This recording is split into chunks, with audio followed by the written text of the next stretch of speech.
आज मु करी आंब खटा। आंब को छोट छोट स्लाइस रे काटी देथिली। गैस ऑन करिकी सेथिरे कड़ाई बसैतिली। कड़ाई टिके गरम होला परे सेथिरे देथिली तेल।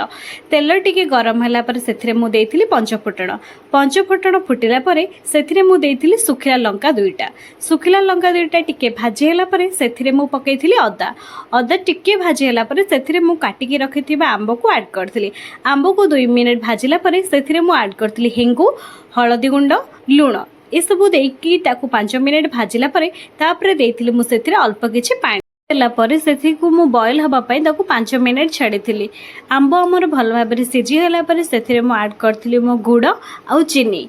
गुड़ एथिपाई दिया जाए कहीं आम खटाटा ग्रेवी रहिबो, टेस्ट रहिबो आ गोटे अलग फ्लेवर भी दबो। जदि आपण माने खाली चीनी रे प्रस्तुत करेंगे ताहले आपणकर खटार रेसिपीटा पूरा पानी पानी लागिबो आ भल भी लागिबो। सेथिपे आपण मन रखिथिबे जेतेबेले भी किछि भी खटा बनांतु चीनी और गुड़ साथी ही बनेबे तार अलग ही टेस्ट आसीबो।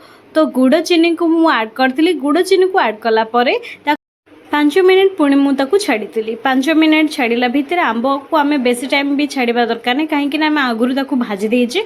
जदि आम बेसी भाजवा आ बेसी सिझापी टाइम देवा ताहले आंब आमर भांगीज से आम 5 मिनिट देते। आउ मोस्ट जोटा कि आम रेसिपीर आहरी चांचार लगे सेटा हूँ सुखिला लंका जीरा जहाँ मुझे हल्का भाजिकी पाउडर करके देती। तो आमर रेडी हो गला आंब खटा। आपण माने यहाँ को भात कि रुटी साथी भी खाई पारे। तो आपण मान